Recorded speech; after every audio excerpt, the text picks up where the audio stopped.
Welcome. In this episode, we take you on a detour to Kalgoorlie. We check out the Goldfields as we head towards the Nullarbor. That's right, we're heading east again.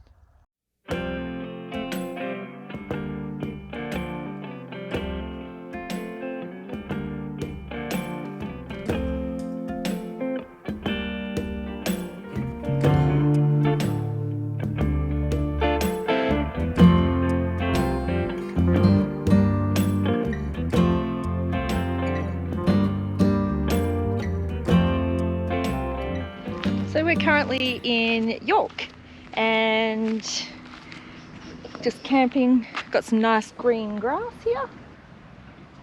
There's a dump point.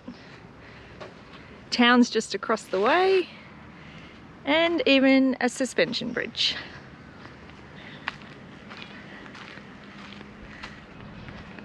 It's a great little spot. Well set up.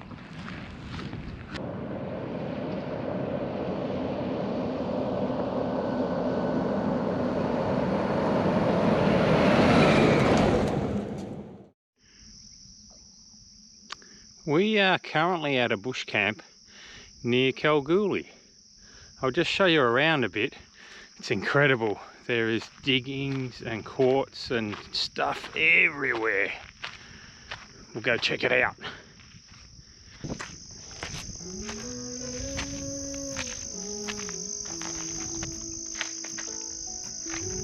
These people must have worked so hard.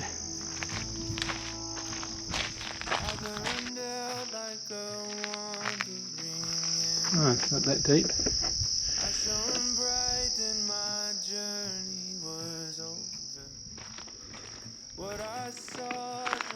Look at it.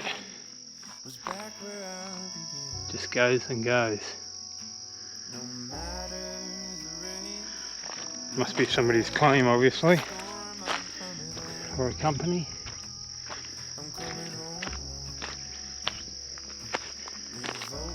I just dig everywhere.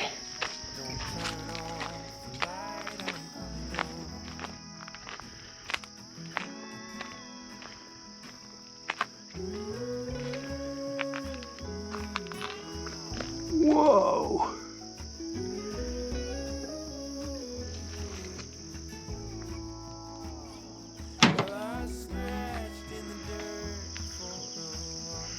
Wonder how deep that was. How do they get in and out?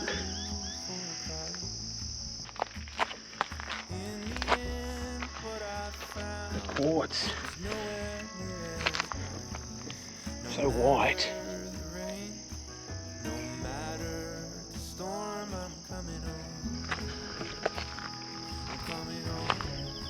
Pieces.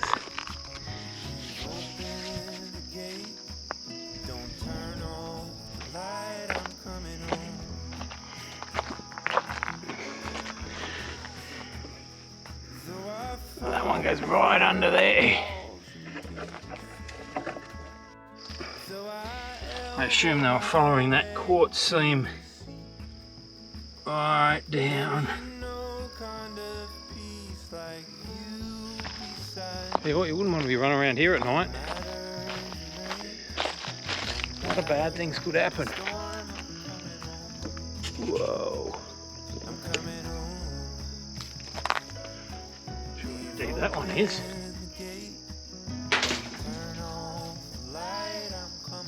There's dig everywhere. I guess when they don't find it, or they find a bit, that's it. Move on. Unfortunately, we have to have tow bar chained up here and on the lead all the time.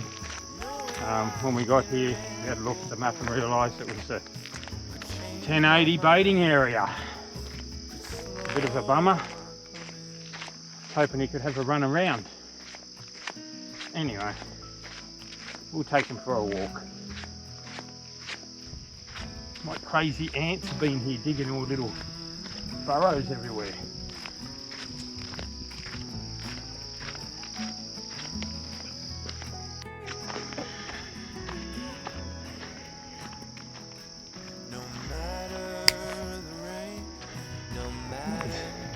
And there's our camp. It's quite pretty here. The trees are very pretty. They got like a bronze bark on them. Look at it. Smooth, unbelievably smooth. Miss Kobar. Hey, Mr. Kobar. Are you worn out? Are you worn out from all that driving? Look at you in the red dirt. Hey, look at you. You're going to be red all over. We're going to have to change your name to Bluey.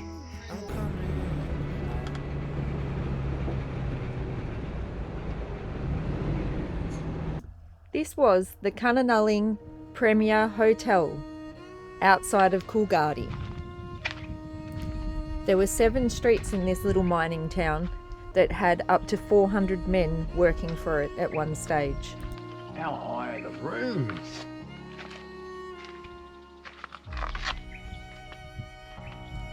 These ruins are all that remain of the old town and former mine workings.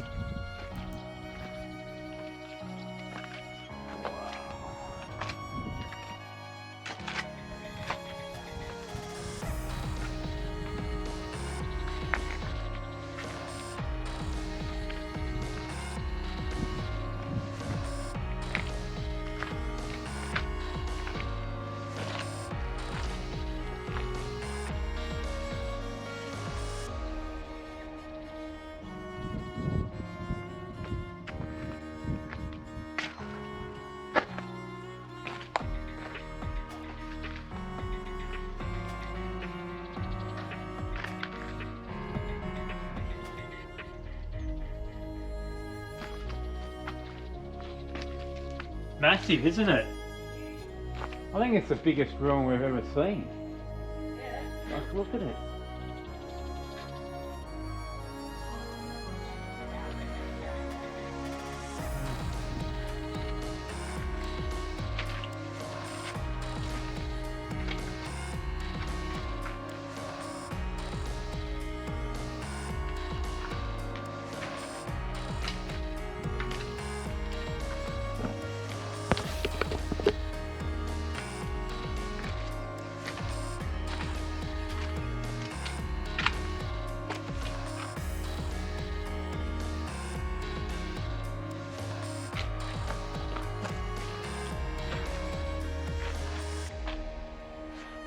Look how high the ceilings are massive.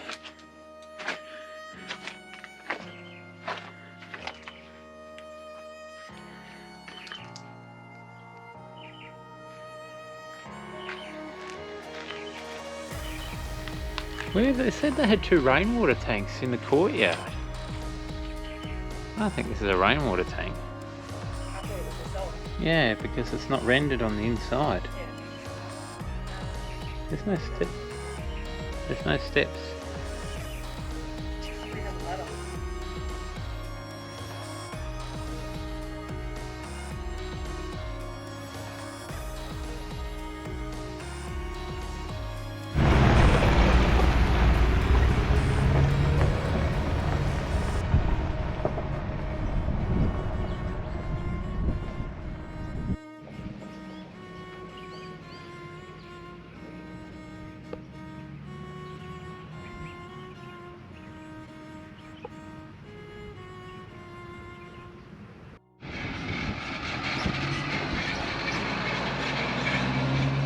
And he's off, and he's racing.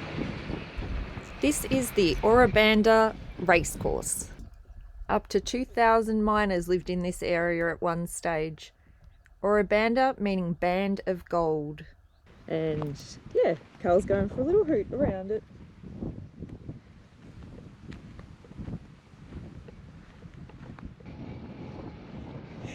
He's winning, he's winning. Woo! You can camp for free near the racecourse, and in years past you were actually able to still attend the pub, but unfortunately it burned down a couple of years ago.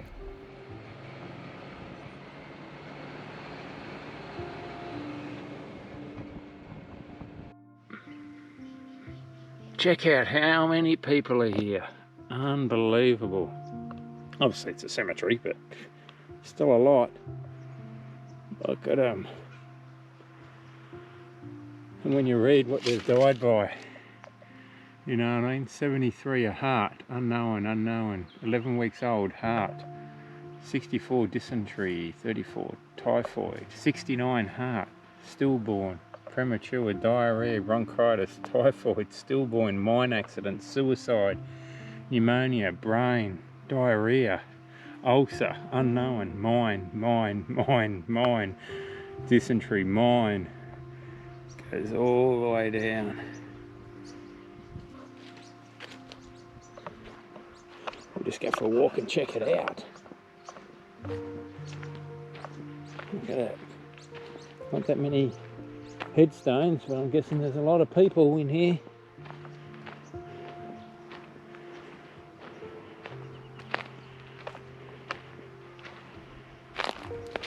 October 1862. Accidentally killed in the railway gold mine.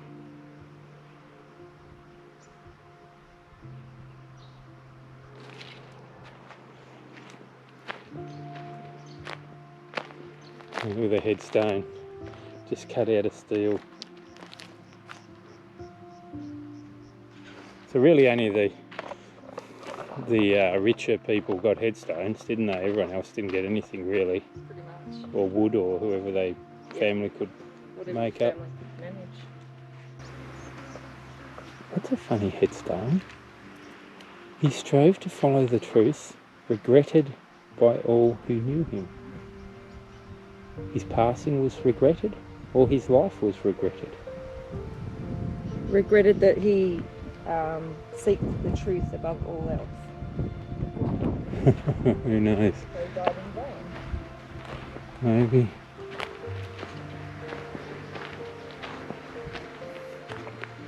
Surely there must be some over the back hidden somewhere.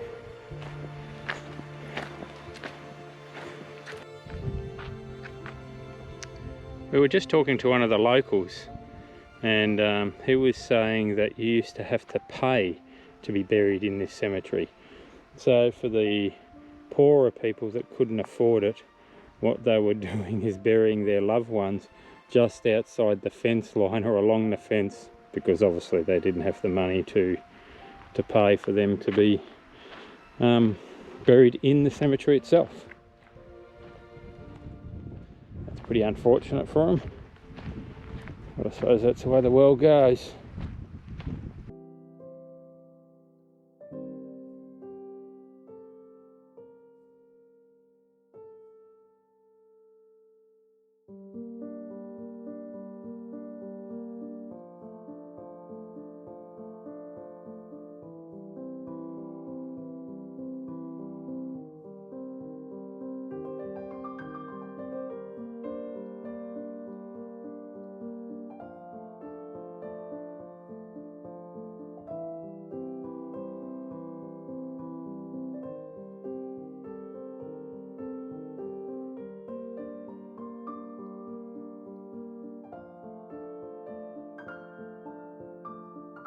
Is that a tooth? That is a A tooth. tooth, it is too. It is. That's a dog tooth, is it?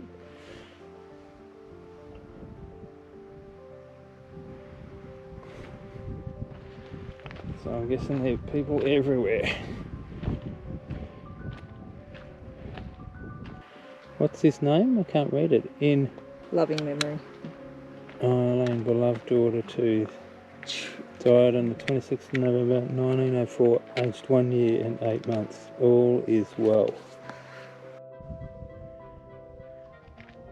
I have a question for you. We've looked at all the graves and they're all facing that way, except for this one.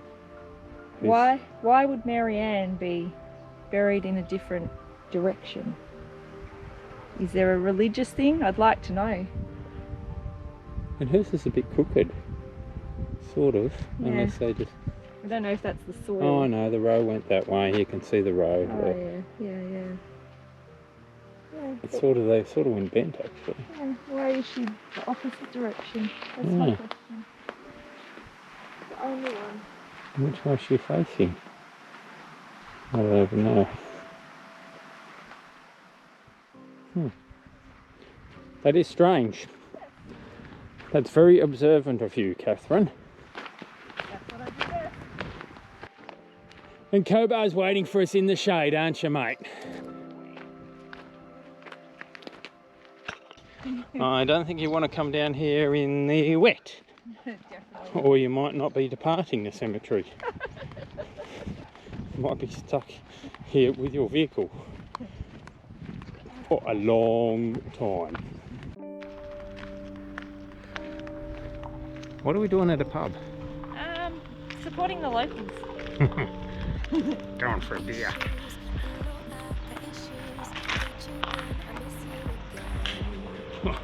Good. What the hell?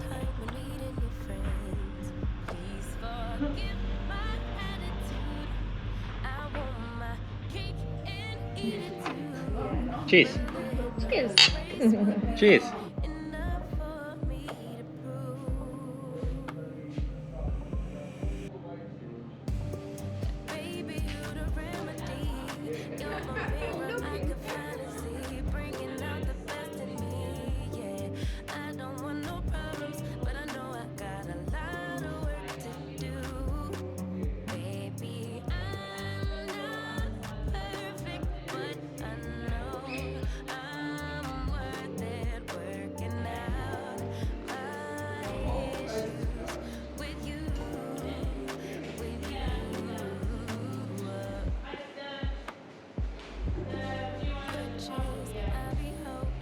You could do it at home too.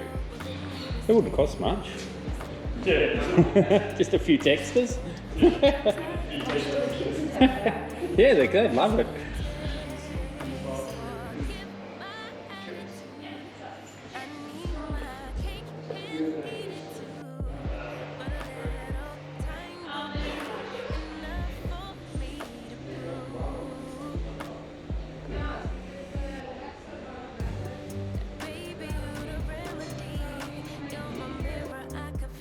This is the town water tank at Broad Arrow.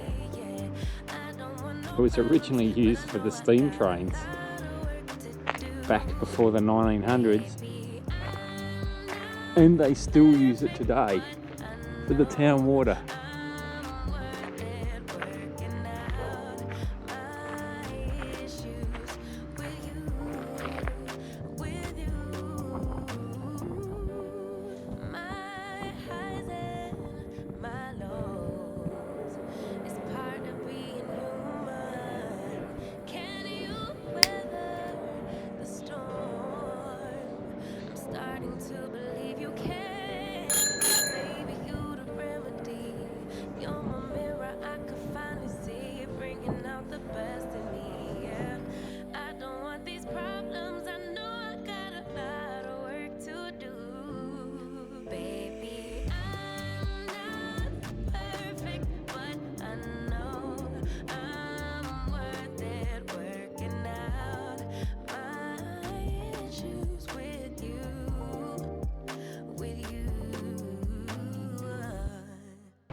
I reckon it's about there. Right. I was just starting to look up whether we can.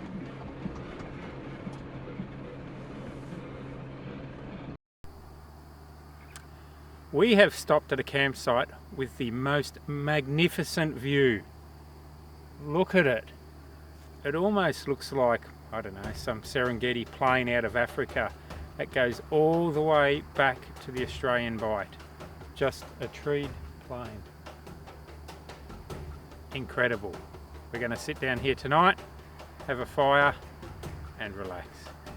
We'll show you a bit more around the camp.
We are currently on the plateau above the Mandurah Pass.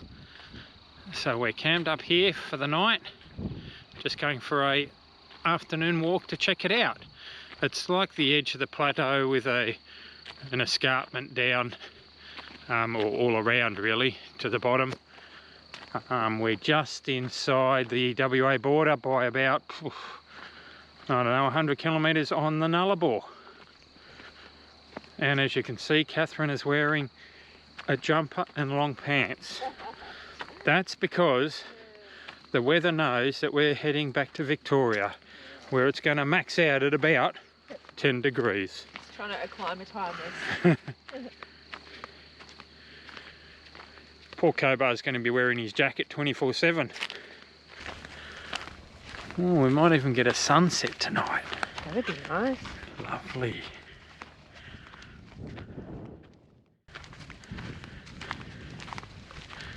There's tons of free camps up here, isn't there? Yeah, it's lovely. All of them great. You could have 50 people up here and you drive down the road a bit further and it would still be great. There's no reason to camp on each other. What are you saying? You know, some people do. Well, this is true. It's a bit hard here because there's bushes in between the camps. So we did pretty well today. We drove from just below Kalgoorlie and we're almost at the WA South Australia border on the Nullarbor. Not bad. Not bad at all. For a truck and a van. We could have gone more, but we thought we'd stop in the Arvo so we can check things out, cook dinner, take it easy. Yeah, and prepare for the time change.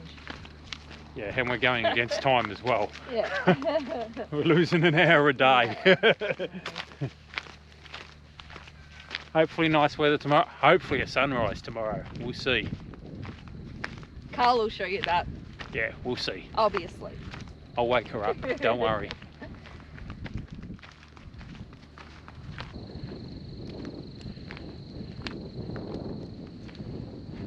I think we're having a fire.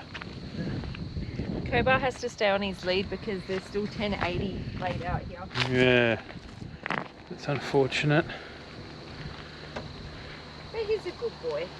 He lives with it, don't you?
Found one at 7 metres.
Australia.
How you going? G'day mate.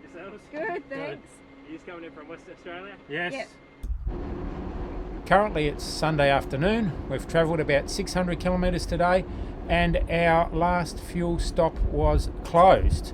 So we are just running on the fuel vapour from both tanks because they're both empty. So I've called the truck driver in front and asked him whether we could draft off him for the next 40 kilometres, and he said no worries.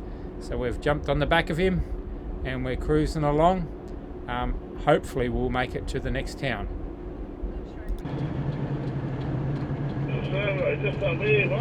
Oh, Thanks very much.